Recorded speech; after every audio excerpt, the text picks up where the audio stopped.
Violents bombardements aériens contre des bâtiments palestiniens à Gaza, Jenin et Bethléem. La réplique israélienne après les attentats du week-end est en cours. Ariel Sharon accuse Yasser Arafat d'être directement responsable du terrorisme. Avec nous ce soir, Léla Chaïd, délégué général de la Palestine en France, et Ovadia Sofer, porte-parole du gouvernement israélien. Bonsoir et à tout à l'heure. En Afghanistan, la bataille de Kandahar a commencé. Les anti-talibans affirment contrôler la moitié de l'aéroport. Les forces spéciales américaines, elles, sont arrivées dans la zone des grottes à Tora Bora où se cacherait Ben Laden. Les ratés de la justice alimentent la guerre des nerfs entre l'Élysée et le gouvernement. Après la libération d'un dealer, Jacques Chirac dénonce dans un communiqué des dysfonctionnements graves et répétés. Fin de citation. Plus question de coller le véhicule qui précède. Un décret fixe la distance de sécurité à 2 secondes au moins, soit 50 mètres par exemple quand on roule à 90. Ce sera aux gendarmes de l'estimer, aux jugés, et les amendes iront jusqu'à 5 000 francs. Harry Potter dans tous ses états, il y avait les livres, il y a le film. Vous n'échapperez pas non plus aux produits dérivés, poupées, figurines, jeux de société, t-shirts et même bonbons.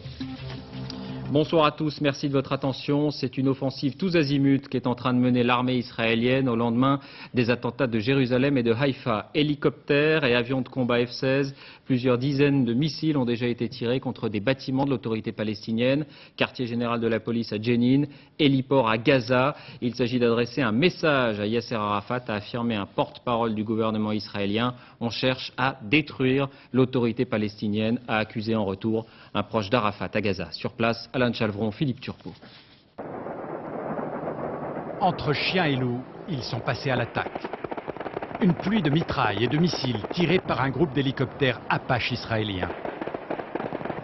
La cible est toute proche des bureaux de Yasser Arafat. L'attaque durera une demi-heure. Gaza se couvre de fumée noire. C'est en fait l'héliport du président de l'autorité palestinienne qui a été visé. Les hangars, les dépôts de carburant et 2 appareils ont été détruits. Gaza est sous le choc. C'est un symbole du pouvoir qui a été touché. Et puis, il y a les dégâts collatéraux, comme on dit, des dizaines de blessés.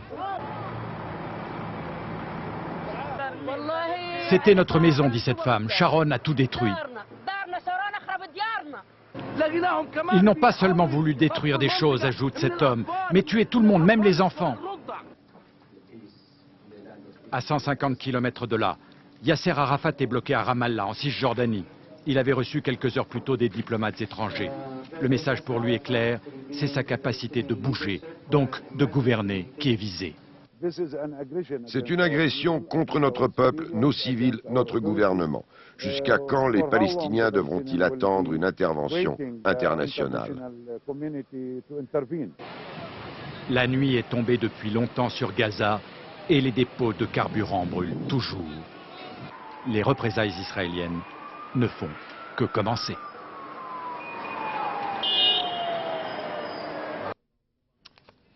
Bombardement à Gaza, bombardement aussi, vous allez découvrir l'image à Bethléem où 16 personnes ont été blessées dans une attaque d'hélicoptère contre ce bâtiment.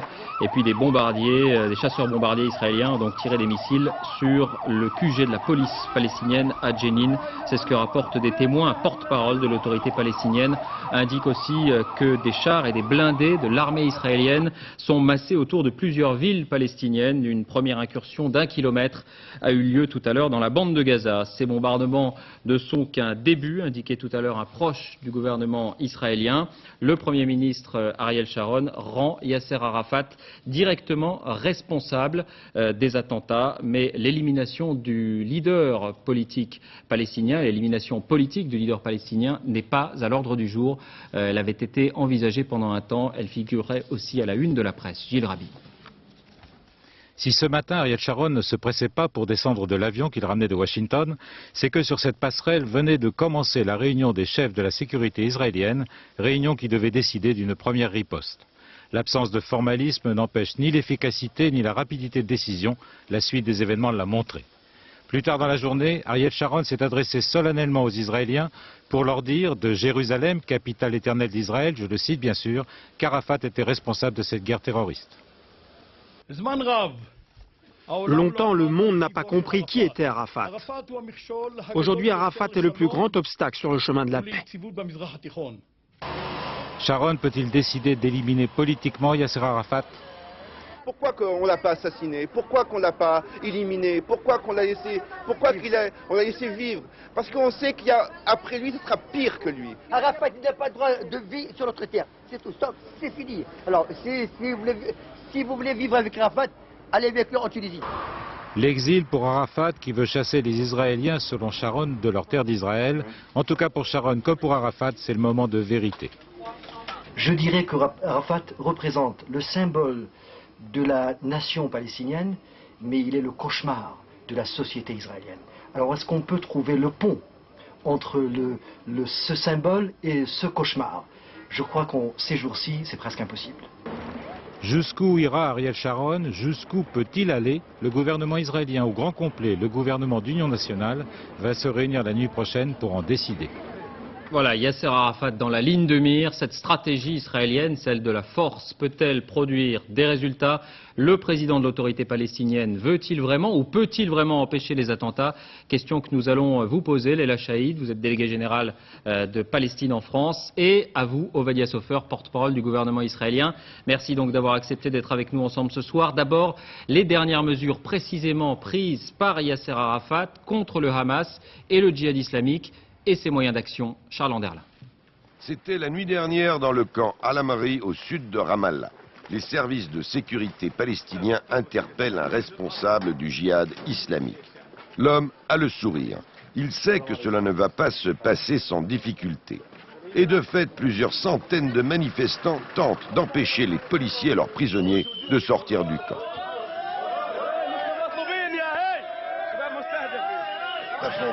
Finalement, grâce à l'intervention de militants du Fatah, la voie sera dégagée.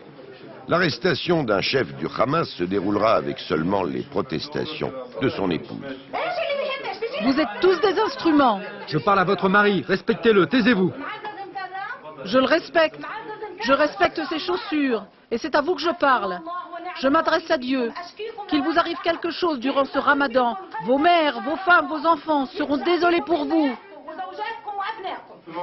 Après 14 mois d'intifada, l'autorité autonome de Yasser Arafat risque à nouveau d'affronter ses adversaires de toujours, les islamistes. Déjà en 1996, après des attentats sanglants en Israël, Yasser Arafat avait ordonné un vaste coup de filet. 2000 intégristes se sont retrouvés en prison pour en être libérés avec le retour au calme et surtout avec la libération du cheikh Yassine, le fondateur du Hamas par le gouvernement israélien de Benjamin Netanyahou. La crise dans le processus de paix, l'échec du sommet de Camp David renforceront encore le Hamas. Et lorsqu'éclatera l'intifada, Yasser Arafat n'osera pas museler ce mouvement qui combat Israël aux côtés de ses militants du Fatah. Aujourd'hui, il n'est pas sûr qu'il en a encore les moyens. Ce matin, à Gaza, des milliers d'islamistes narguaient Arafat en manifestant lors des obsèques d'un kamikaze tué la veille. Voilà, les moyens, peut-être la volonté. Leila Chaïd, on entend votre discours, vous dites que Yasser Arafat n'a pas les moyens de contrôler le Hamas ou le djihad islamique parce que nous n'avons pas la souveraineté pleine et entière sur nos territoires. Mais pourquoi avoir attendu aujourd'hui pour emprisonner ces dizaines de militants du Hamas et pourquoi en avoir libéré d'autres il y a quelques mois? Avant tout, je dirais que nous ne pouvons pas combattre les actions terroristes que lorsque la dynamique de paix permet au peuple palestinien de sentir qu'ils ont tout à gagner à isoler les terroristes. Vous savez, nous sommes dans une situation d'occupation militaire et de résistance à l'occupation militaire. Il n'y a pas de moyens sécuritaires pour combattre ceux qui vont en Israël tuer des civils, parce que c'est ça le terrorisme. Mais il y en a tout de même, puisque vous avez arrêté des gens aujourd'hui. Oui, mais laissez-moi continuer. Il y en a tout de même, parce qu'aujourd'hui, lorsque nous avons commencé avec les Américains à négocier pour mettre en œuvre le rapport Mitchell, lorsque ces opérations qui ont coûté la vie hier à 30 personnes et plusieurs centaines de blessés sabotent le processus diplomatique que nous mettons en place. Mais il faut savoir d'où ils viennent, ces kamikazes. Pourquoi ils se font kamikazes? Parce que le processus a échoué, parce que M. Sharon fait de nous la cible de sa guerre et pas son partenaire comme Yitzhak Rabin l'avait fait. On va en reparler. Mais comment se fait-il qu'on ait pu les arrêter plus tôt? Par exemple, on a eu 22 mois d'accalmie lorsque Rabin était Premier ministre parce que on était ses partenaires et ensemble on coopérait pour éviter ces actions-là qui se faisaient à l'intérieur d'Israël contre des civils. Alors Ovadia Sofer là-dessus. Je dois dire qu'on est fatigué de ces bonnes paroles, de ces paroles hypocrites. Monsieur Arafat tend la main pour les caméras occidentaux et en même temps, il fait monter le terrorisme contre nous, les carnages contre nos enfants, nos femmes, nos hommes, nos civils. On a assez. Et si j'étais à la place de Madame Laila Shahid, j'aurais demandé, Monsieur Arafat, qu'est-ce que vous nous avez rapporté pendant que vous êtes dirigeant des Palestiniens? Que la voie de l'impasse, que la voie de la mort, que la voie du terrorisme? Je crois que le peuple palestinien, comme le peuple israélien, mérite une autre voie, celle de la négociation. Monsieur Sharon a essayé dans toutes ses possibilités, avec un retenu exemplaire, de ne pas répondre par toutes nos forces pour faire face à ce terrorisme aveugle qui frappe nos civils. Je crois qu'il y a une seule voie à mener, stopper cette violence, stopper ce terrorisme. Nous avons coexisté avant l'intifada avec des Palestiniens. Plus que 100 000 travailleurs palestiniens ont travaillé chez nous. Il n'y avait pas de problème de terrorisme. C'est M. Arafat qui, malgré les propositions généreuses de notre ancien Premier ministre, il a refusé ces propositions, il a déclenché l'intifada parce que pour M. Arafat, il y a une seule voie, c'est la voie du terrorisme, la voie de la liquidation de l'État d'Israël, et évidemment, Israël s'emploiera toutes ses possibilités pour sa légitime défense, pour la défense de ses citoyens. Pour bien comprendre, et avant de parler de la politique d'Ariel Sharon, pour bien comprendre qui sont les terroristes, je vous propose de regarder avec nous ce qui va suivre. Les kamikazes responsables des attentats de ce week-end ont été identifiés. Qui sont-ils? Comment ont-ils été formés? Claude Sampère. Voici l'un des auteurs des attentats suicides de ce week-end. Il est filmé ici par ses amis du mouvement extrémiste Hamas. En quelques phrases, il explique qu'il y a derrière lui plusieurs dizaines de milliers de kamikazes volontaires qui attendent leur tour. Il s'appelle Maher Ibeshi, il avait 24 ans. À chaque manifestation des mouvements extrémistes palestiniens Hamas ou Djihad, on aperçoit ces hommes en tunique blanche. Ce sont des volontaires pour commettre des attentats suicides. À chaque rassemblement, ils sont en général une trentaine. À partir du moment où nous rejoignons les combattants, nous jurons de mourir pour Dieu. À tout instant, nous pouvons être choisis. Parfois, les attentats sont filmés par les mouvements extrémistes. Ici, par exemple, dans la bande de Gaza, en juillet dernier. Ce jour-là, seul le kamikaze a trouvé la mort. Selon une étude publiée l'été dernier, il y a eu près d'une centaine de kamikazes depuis 1993. La plupart ont entre 25 et 30 ans et ils ont en général un bon niveau d'études. Pour les Palestiniens, c'est avant tout la situation économique et sociale désespérée qui pousse les jeunes sur cette voie. Pour les Israéliens, les kamikazes sont surtout des jeunes embrigadés et formés à ce type d'action depuis leur enfance. Monsieur Sofer, tout de même, sans en d'aucune manière évidemment prendre la défense de ces gens, mais est-ce qu'avec la politique de la force, on ne pousse pas l'exaspération et de fait on ne nourrit pas aussi le terrorisme? Est-ce qu'il n'y a pas une impasse de la politique israélienne aujourd'hui? Ariel Sharon avait dit la sécurité, il y a plus de terrorisme qu'avant. Je crois que le vrai problème reste chez M. Arafat. Il faut demander à M. Arafat pourquoi il permet cette incitation dans les médias palestiniens, dans les enseignements, dans les écoles, dans les crèches. Il y a une incitation de meurtrier contre le peuple israélien. Mais est-ce que l'absence de perspective, M. Sofer, est-ce que l'absence de perspective politique ne nourrit pas aussi le terrorisme et l'exaspération? Mais nous avons toujours essayé de négocier avec l'autorité palestinienne. Et l'autorité palestinienne, par M. Arafat, a toujours répondu par le négatif. Nous sommes prêts à négocier avec l'autorité palestinienne. L'autorité palestinienne n'est pas visée. Mais on ne peut pas négocier sous la violence, sous le carnage, comme ça a été déroulé à Jérusalem et à Haïfa ces derniers jours. Alors, Laila Shahid, que répondez-vous?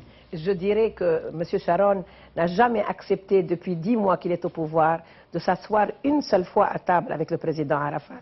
Il a même interdit à Shimon Peres, qui est l'artisan d'Oslo, de s'asseoir. Et même lorsqu'il était assis dans des conférences, il ne lui a pas donné le droit de parler. Je dirais que la guerre que M. Sharon mène contre l'autorité palestinienne, elle n'a pas commencé ce soir. Elle a commencé il y a 10 mois lorsqu'il est arrivé au pouvoir, puisqu'il a systématiquement, à tous les moments, bombardé l'autorité palestinienne, ses bureaux, sa police. Aujourd'hui même, lorsque M. Sofer dit on veut essayer de continuer à négocier avec l'autorité, elle n'est pas visée. Alors pourquoi on la bombarde aujourd'hui? Pourquoi on bombarde l'hélioport du président Arafat? Pourquoi on bombarde sa police? Je crois que la réalité, malheureusement, c'est que M. Sharon a toujours pensé que la Cisjordanie, la bande de Gaza et Jérusalem-Est font partie d'Eretz Israël, oui, qu'il n'a jamais voté en faveur d'Oslo et que pour lui, il n'y a aucune raison d'avoir un État palestinien. Et surtout, M. Sofer dit qu'il voudrait bien que les Palestiniens soient les ouvriers qui travaillent en Israël, mais nous voulons que les Palestiniens soient libres et indépendants dans un État. Nous n'avons aucune ambition de devenir les ouvriers de l'industrie israélienne. Merci à vous deux. On va s'arrêter là pour ce soir. Merci, M. Sofer. Merci, Leila Chaïd. Une dernière réaction, très attendue bien sûr, celle de Washington. Israël a le droit de se défendre, dit la Maison-Blanche, après cette réplique israélienne à Gaza, à Jenin et à Bethléem. Washington qui se prononce en même temps pour la reprise du dialogue. Voilà ce que nous pouvions dire ce soir sur la situation au Proche-Orient. Nous sommes en liaison permanente avec Charles Anderlin, notre correspondant, en cas de nouveaux développements d'ici la fin de ce journal. L'Afghanistan maintenant est d'abord l'avancée des troupes anti-talibans sur Kandahar, dernier fief des fidèles du Mollah Omar.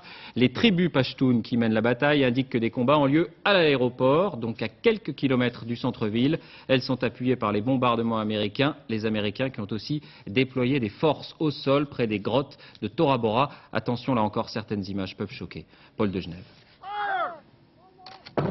Avant d'attaquer, il faut défendre. Ces forces spéciales règlent leurs mortiers dans les premières tranchées autour de leur base. Ces Américains s'installent et se renforcent. De nouveaux blindés et des hélicoptères de combat sont maintenant déployés sur cet aérodrome. Un arsenal tel que certains officiers américains parlent d'une possible offensive terrestre sur Kandahar. Le dernier bastion des talibans est déjà bombardé nuit et jour par l'aviation américaine. Et ces Marines pourraient venir prêter main forte aux combattants anti-talibans qui se battent déjà sur l'aéroport de Kandahar. Au nord, les talibans reconnaissent eux-mêmes qu'un commando américain d'une vingtaine d'hommes traquerait Ben Laden dans les montagnes de Tora Bora. Les seules images qui témoignent de la violence des bombardements américains, les voici. Ces victimes viennent du même village qu'une bombe a détruit samedi. En tout, une soixantaine de civils a été tuée ces 2 derniers jours. La situation politique, accord en vue à Bonn. Il pourrait être signé demain et concerne l'autorité intérimaire qui va diriger l'Afghanistan pendant 6 mois et qui comptera une vingtaine de membres. L'Alliance du Nord a accepté qu'un proche du roi, un Pashtun, en prenne la direction. En échange, elle se réserve le ministère de la Défense. Et puis des nouvelles des troupes françaises à pied d'œuvre à Mazar-e-Sharif. Sous la neige, leur mission n'a pas changé, déminer et remettre en état l'aéroport pour permettre l'acheminement de vivres. Sur place, nos envoyés spéciaux, Richard Binet, Nathalie Gallet. Première patrouille en terre afghane, 40 soldats français du 21e régiment d'infanterie de marine qui depuis 2 semaines étaient bloqués sur la base de Karchi en Ouzbékistan. Nous sommes sur l'aéroport de Mazar-e-Sharif, la principale ville du nord du pays. Leur mission, déminer l'aéroport, puis sécuriser ses abords en vue de futurs vols humanitaires. Le terrain et surtout la neige donc, nous masquent certaines parties, donc nous cantonnons uniquement à des endroits clairs comme les parties goudronnées ou les parties où on voit où on met les pieds pour l'instant. Sur la piste, des ouvriers afghans ont commencé à reboucher les multiples cratères laissés par les bombardements américains. Les moyens semblent dérisoires, mais en 1 semaine, ils ont partiellement remis en état le quart de la piste. Première rencontre avec 6 experts américains déjà sur les lieux. Poignée de main rapide, 2 Marines ont été blessés lors d'accrochages avec des talibans près de Mazar-e-Sharif. Ils préparent leur évacuation.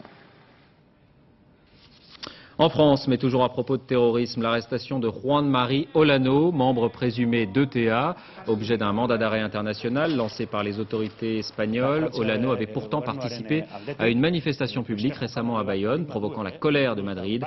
Il a été interpellé dans un restaurant de cette même ville de Bayonne en milieu de journée. Autre controverse qui prend aujourd'hui une nouvelle dimension, les ratés de la justice. Jacques Chirac s'empare du dossier. Voici le texte du communiqué de l'Élysée. Après la libération d'un criminel il y a quelques semaines, allusion à l'affaire Bonal, celle jeudi dernier d'un trafiquant de drogue révèle des dysfonctionnements graves et répétés, dit-il. Jacques Chirac qui demande au Premier ministre de lui faire connaître les résultats de l'enquête ordonnée à ce sujet par la garde des Sceaux, Marie-Lise Lebranchu. Il s'agit, vous le savez, de la remise en liberté décidée par un juge de Versailles, semble-t-il, pour exprimer son mécontentement vis-à-vis de sa hiérarchie. Yann Fronty, Julie Banzani. Le plus discret possible. Cet après-midi, le juge de la détention, Philippe David, présidait la chambre correctionnelle de Versailles. Pas un mot, pas une image, impossible de l'approcher. Dans les couloirs feutrés du tribunal, on ne parle que de ça, mais à mots couverts. Au cœur de la polémique, la décision prise vendredi soir par Philippe David de libérer un passeur de drogue arrêté avec 1 kilo d'héroïne. Aujourd'hui, des magistrats prennent la défense de leurs collègues et soulignent le manque de moyens. Il faut voir que dans la plupart des cas, ces interventions sont extrêmement tardives. Le juge de la détention et des libertés voit les dossiers pratiquement de nuit. Quelquefois des dossiers extrêmement importants, c'est-à-dire volumineux, et les conditions ne sont pas excellentes de travail. La décision du juge David suscite un débat politique. Aujourd'hui, 70 députés de l'opposition ont demandé qu'une partie de la loi Guigou sur la présomption d'innocence soit abrogée. Une nouvelle fois, Marie-Lise Lebranchu, ministre de la Justice, défend la loi et monte au créneau. Si effectivement une décision a été prise n'importe comment, c'est pas la loi, c'est la façon dont on a organisé son travail pour l'appliquer. Ça n'a rien à voir. Je pense qu'il faut faire attention à pas justement, à la lumière d'un dysfonctionnement sur la méthode de travail et non pas sur le fond, remettre en cause le fond. Au tribunal de Versailles, une enquête est en cours menée par l'inspection générale des services. C'est elle, et elle seule, qui devra dire si le juge Philippe David a commis une faute ou non. Et le gouvernement se dit ce soir disposé à transmettre au président de la République les résultats de cette enquête. À propos du malaise police-justice, si le conflit des policiers semble en voie de règlement, le mécontentement des gendarmes perdure. Information France 2, à Toulouse, tous les gradés, officiers et sous-officiers ont décidé de remettre leur démission du conseil de représentation, des instances de représentation des gendarmes. Grève du zèle par ailleurs en Aquitaine. Enfin, les femmes de gendarmes appellent à une nouvelle manifestation le 16 décembre à Paris. Les mesures annoncées par Alain Richard, le ministre de la Défense, sont jugées insuffisantes. C'est dans ce contexte que la brigade de gendarmerie de Péry, au nord d'Ajaccio, a été mitraillée la nuit dernière. 12 impacts ont été relevés, dont certains dans un appartement occupé par la famille d'un des gendarmes. Plus de peur que de mal à Manéglise, près du Havre. 24 collégiens et lycéens ont été légèrement blessés dans l'accident de leur car scolaire. Il s'est renversé dans ce champ après avoir dérapé pour des raisons encore inconnues. Voilà qui nous amène à ce décret passé relativement inaperçu il y a quelques jours. Il impose aux automobilistes le respect de la distance de sécurité sous peine d'amende. Jusque-là, le code de la route ne donnait aucune précision. Eh bien, c'est chose faite. Il faut pouvoir compter 2 secondes entre 2 voitures. Nicolas Lemarinier, Guillaume Fautra. 2 secondes suffisent pour éviter cela.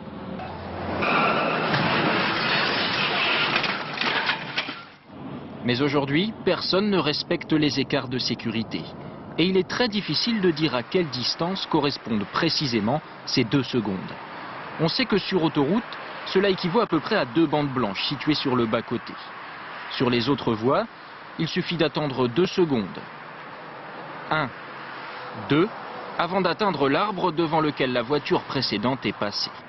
Ces méthodes très approximatives, les policiers vont pouvoir les utiliser pour dresser leur PV. Car s'ils possèdent un matériel ultra perfectionné pour contrôler les excès de vitesse, ils n'ont aucun instrument pour vérifier le respect des 2 secondes.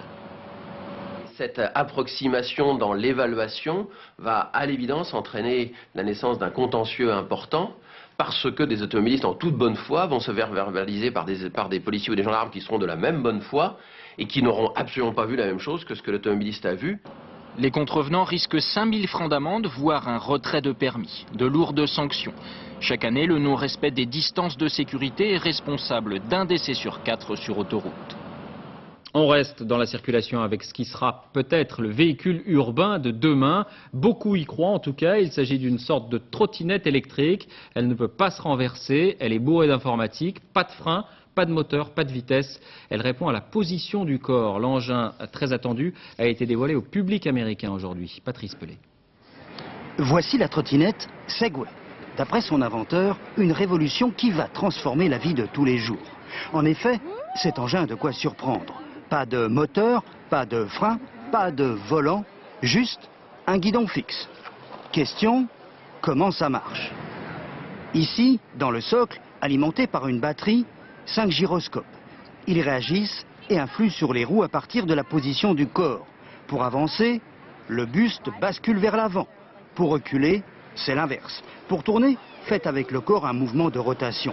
En fait, cet engin, toujours d'après ses concepteurs, se conduit autant avec la pensée qu'avec les mains. C'est magique. C'est comme si vous preniez des roues que vous collez à vos pieds et que vous branchez à votre cerveau. Instinctivement, on sait déjà comment ça fonctionne. On ne le conduit pas, on le chausse et il fait vraiment partie de vous. Même à la maison, le Segway peut atteindre 16 km/h. Une première fournée de 40 000 trottinettes va être lancée. Arrivée des envahisseurs fin 2002, le prix 20 000 francs. Alors, on va s'entraîner. Les dernières grèves à la SNCF, trafic grande ligne et TER perturbés aujourd'hui en Aquitaine en raison du passage aux horaires d'hiver. Idem pour les TER à Nice ou en Midi-Pyrénées. Face aux usagers excédés par ces arrêts de travail à répétition et par le retard, la SNCF prend des initiatives. Elle a ainsi proposé la gratuité pendant une semaine aux voyageurs de la zone Alpes. Reportage à Grenoble, Florence Griffon. On a le Chambéry 18h02, 40 minutes de retard, 8h02, 8h40. Bien 15 minutes de retard. Les trains en retard ou supprimés, ils commencent à en avoir plus qu'assez. Alors, ces usagers de la ligne Grenoble-Chambéry ont décidé d'emprunter aux cheminots leur arme favorite, la grève. Cette semaine, ils voyageront sans billet. Ça devient vraiment dramatique au niveau des horaires et d'un point de vue professionnel, c'est ingérable, quoi. Donc je crois qu'il faut faire quelque chose pour que ça se passe un peu mieux maintenant. Le jour où ils seront un peu plus sérieux et qu'ils seront soumis à une petite concurrence, il n'y aura plus besoin de faire la grève, je pense pas. 8h03 ce matin, le train est à l'heure. Ici, la SNCF le reconnaît, c'est presque une exception. Les raisons de retard sont multiples. Il y a des problèmes. On a une extrême tension sur le matériel, une tension aussi sur les hommes, parce que la réduction du temps de travail fait qu'il y a des habitudes à trouver, des rythmes à trouver. On a modifié de façon significative l'offre, donc les roulements, il faut s'y habituer. On a aussi des incivilités, on a des blocs sur la voie, des vélos sur la voie. En signe de bonne volonté, les contrôleurs ont reçu la consigne de se montrer compréhensifs.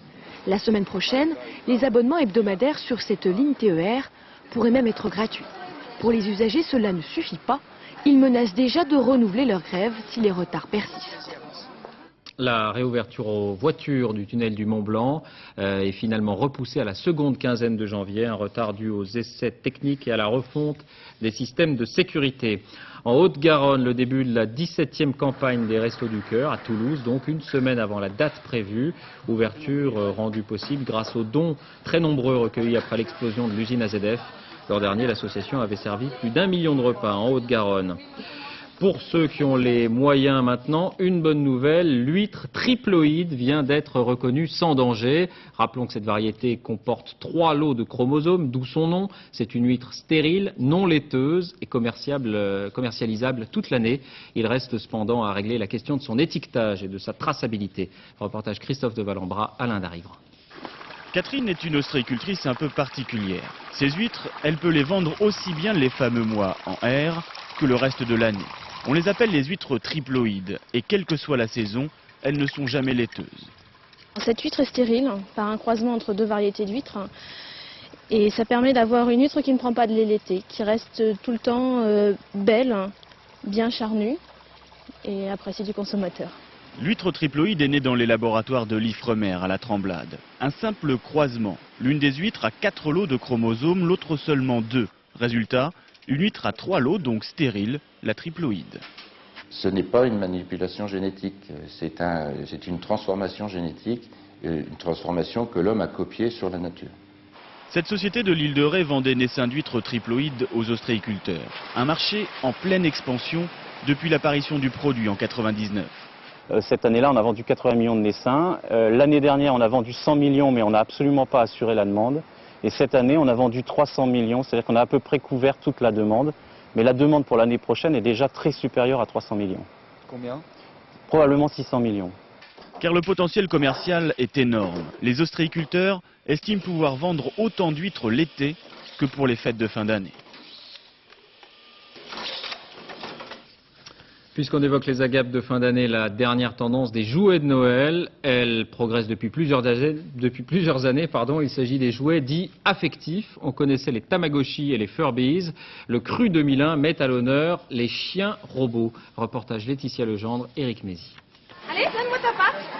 Allez, ta patte. Aïe. Allez, ta patte. Non, mais t'as celle-là. Des puces, ce chien en est rempli. Non pas des puces qui démangent, mais des puces électroniques. Tout un cyberbestiaire, des lézards bavards, des dinos intello, des chiens robots. Désormais, pour intéresser les enfants, il faut savoir clignoter, sangloter, rouspéter, en un mot, étonner. Il peut aboyer quand il voit sa copine, ses yeux ils font des cœurs et des fois il lève la patte, c'est tout. D'abord, elle a déjà un chien, un vrai, un cabois. Il n'y a pas de sentiment, il n'y a pas cet atome crochus, cette relation humaine. Des jouets intelligents qui se comportent presque comme les vrais, capables de remuer la queue quand ils sont contents, d'aboyer ou de réclamer à manger. Ça les angoisse de se croire un peu dans la réalité de cette petite bête qu'ils doivent vivre, qu'ils doivent nourrir, qu'ils doivent surveiller, et c'est trop virtuel. Il ne leur manquait plus que la parole. Désormais, les poupées branchées vous confient leurs petits secrets. T'as bien dormi? C'est ce vêtement qu'il me fallait. Ça me fait tellement plaisir. Alors qui s'amuse le plus, la petite fille ou vous? Ah, moi je veux bien, ouais. Non, c'est bien. Ça donne, je sais pas, envie d'avoir un bébé peut-être. Un vrai. Pour séduire les petits, les constructeurs rivalisent d'ingéniosité. Poupons traditionnels et Médor avec de vraies puces cette fois n'ont qu'à bien se tenir. Alors précisément des animaux en chair et en os maintenant, mais là aussi l'innovation fait son chemin. Fini les tatouages pour chiens et chats, conséquence de la loi sur la sécurité sanitaire, une puce électronique va les remplacer. Posée dans le cou de Médor ou de Minou, elle permettra de ficher les propriétaires. Reportage à Nice, Olivier Théron, Hervé Pozzo. Honey n'est pas très rassuré, mais il paraît que ça ne fait pas mal. Le vétérinaire va introduire une puce électronique dans le cou du sacré de Birmanie. L'opération est très rapide et très sûre. Les données enregistrées sur cette puce sont accessibles grâce à un lecteur. C'est en fait un tatouage high-tech sans les inconvénients. On n'est pas obligé d'anesthésie animale, que c'est absolument indolore, que le produit restera à vie sur l'animal sans contrainte aucune. Il n'y aura pas de phénomène d'effacement, de risque d'effacement comme avec le tatouage habituel au niveau de l'oreille. Toutes les informations concernant les chats ou les chiens sont stockées dans une base de données du syndicat national des vétérinaires. À 300 francs en moyenne, le tatouage numérique n'est pas plus cher que le tatouage traditionnel. Le laboratoire Virbac est satisfait de la mise en place de ce système, déjà très répandu en Europe et qui a fait ses preuves. Ça fait donc des années que la puce électronique est implantée par de nombreux vétérinaires un peu partout en Europe, aussi bien en Espagne, au Royaume-Uni, en Belgique, en Allemagne, en Autriche, un peu partout en Europe. Enfin, l'identification électronique arrive en France et les vétérinaires vont pouvoir implanter ce système d'identification simple et très fiable. Avec cette nouvelle carte d'identité électronique, les meilleurs amis de l'homme n'auront jamais autant mérité leur surnom, de vrais sacs à puce. Toujours à propos d'animaux, ces images données par une association de protection des bêtes en Asie et de protection en particulier des ours. Depuis des siècles, la médecine chinoise traditionnelle leur prête des vertus à la bile des ours, résultat des animaux enfermés dans des cages minuscules et méthodiquement maltraités. Sophie Rodier. Ces images ont été tournées en caméra cachée dans un élevage illégal d'ours noirs. Nous sommes au sud de la Chine. Capturés, puis enfermés plusieurs jours dans ces cages, ces ours sont élevés pour les vertus thérapeutiques que l'on prête à leur bile. Riche en acide urso-désoxycholique, cette substance empêche la formation de calculs biliaires. Pour la prélever, les fermiers introduisent directement dans leur vésicule ces tuyaux métalliques sans aucune anesthésie. Il y a une valve sur le tube un peu comme sur un pneu de vélo avec un ressort à l'intérieur et quand tu tires vers le bas, la bile s'écoule. Si tu remontes le ressort, ça s'arrête de couler. Mais spontanément la bile ne peut pas sortir. Est-ce que ça leur fait mal? Oh non, les ours sont habitués. Un bien piètre argument aux yeux des associations de défense des plantigrades. Leur souffrance est d'autant plus inutile que l'industrie pharmaceutique sait copier la nature en fabriquant chimiquement cet acide. Malgré cela, la médecine chinoise préfère payer au prix fort la bile d'ours sauvages. 7000 d'entre eux sont actuellement prisonniers. Le dossier de cette édition maintenant, le phénomène Harry Potter. Si vous faites encore partie de ceux qui ne connaissent pas ces romans, sachez qu'il s'agit au départ de l'histoire d'un garçon de 11 ans qui va à l'école des sorciers, un conte initiatique devenu un succès mondial. 130 millions d'exemplaires vendus, dont 7 millions en France. Après les livres, le film qui a déjà battu des records d'entrée aux États-Unis. Et après le livre et le film, les objets. Jean-Jacques Dufour, Yves Ginca. Le jour de ses 11 ans, l'auteur des aventures d'Harry Potter a ensorcelé les têtes bouclées. Bon d'accord, elle est douée, mais franchement, pour donner envie de lire aux enfants de la télé, il faut aussi être une fée. Tu préfères ça à un jeu vidéo? Moi, je préfère lire. C'est lire Harry Potter, le score. Chapeau pointu turlututu, l'histoire évolue puisque désormais le petit sorcier est un héros de ciné. Événement programmé, succès annoncé, produit dérivé, la machine est lancée. Alors tu les as tous lus? Oui, j'ai fini le 4e volume hier. Il y a le film qui sort? Oui, le 5 décembre. Tu vas aller le voir? Oui. Bienvenue à votre premier cours de vol. Alors, qu'est-ce que vous attendez?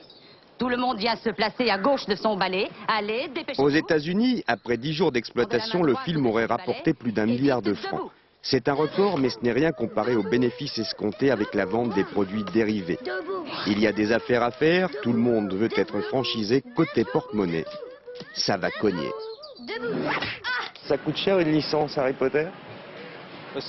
On ne révèle jamais le coût d'une licence, mais dire qu'elle est chère, non, parce que je pense qu'elle aura un tel succès que l'investissement en vaut la chandelle, mais c'est sûr que c'est pas donné. Avec la licence des figurines et des jouets, Mattel pense réaliser, la première année, entre 40 et 50 millions de francs de chiffre d'affaires. Pour Time Warner, qui est propriétaire des droits et qui vend les franchises, cette seule vente devrait générer 2 milliards de dollars de bénéfices. Francs, dollars, euros, le phénomène Potter n'a pas de frontières. Je crois que c'est l'un des événements numéro 1 de cette fin d'année et probablement des années à venir puisque le phénomène est prévu pour durer.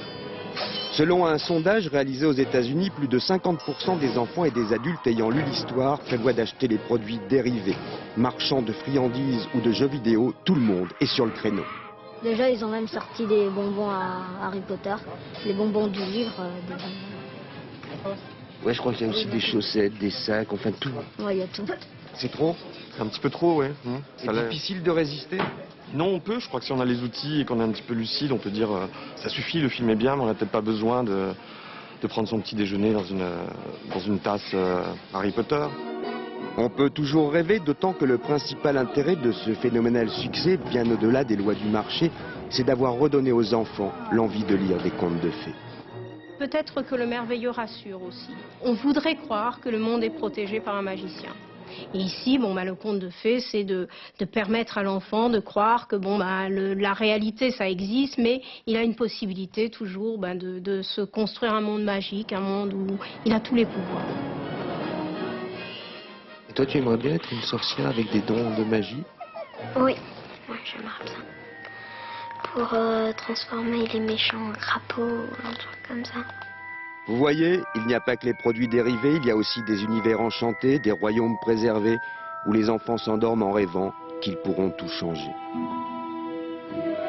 Football avec ce rappel, l'Olympique de Marseille s'est qualifié hier soir pour les 8e de finale de la Coupe de la Ligue en battant Montpellier. 0-0 à la fin du temps réglementaire et à la fin des prolongations. 4 buts à 2 à l'issue de la séance des tirs au but. Et puis si le sport est bon pour la santé, ça n'est pas forcément le cas pour les entraîneurs de football. Série noire, 3 accidents cardiaques ces dernières semaines. Ivic, l'entraîneur de l'OM, Gérard Houllier à Liverpool et Giroud à Auxerre. Nos équipes ont placé un capteur cardiaque sur le survêtement de l'entraîneur de Sedan. Pendant tout un match, nous avons entendu son pouls. Les résultats sont effectivement préoccupants. Julien Beaumont, Maxime Soulard, Olivier Flavien. Ah oui, je me sens impeccable. Pas d'infarctus en vue et pas d'opération en vue. Allez. Le calme avant la tempête. 90 pulsations minutes au moment de rentrer sur le terrain pour Henri Stambouli, entraîneur de Sedan. Ce soir, il rencontre Nantes en Coupe de la Ligue. Sur sa poitrine, des capteurs prennent son pouls en permanence. Après 5 minutes de jeu, il est déjà à 103. Première attaque sedanaise, première alerte. Stambouli retient son souffle, son rythme cardiaque va plonger. Le ballon passe la ligne, l'entraîneur s'emballe, son cœur aussi. On a une accélération du cœur, une irritabilité du cœur qui est plus importante. Si le terrain musculaire, cardiaque ou les coronaires ne sont pas en bon état, ça peut être la goutte d'eau qui fait déborder le vase et entraîner à ce moment-là une cascade de conséquences relativement graves. 5 minutes plus tard, Nantes est à l'attaque. Pas de répit pour Henri Stambouli. Nantes égalise, le cœur de l'entraîneur s'accélère, la tension remonte. Des occasions ratées, c'est 2 heures d'émotion très fortes qu'Henri Stambouli va faire subir à son cœur. À 40 ans, il sait qu'il doit déjà se surveiller. On essaye bien évidemment de se maintenir, mais c'est pas évident. On a plus envie de couper de temps en temps que de continuer à courir, de continuer à faire les efforts qui sont bien évidemment nécessaires pour rester dans le coup. 1 heure après la rencontre, son cœur est enfin à un rythme normal, autour de 70 pulsations minutes, jusqu'au prochain match dans quelques jours. Voilà, avant de refermer cette édition, retour à Jérusalem où nous retrouvons notre correspondant Charles Anderlin.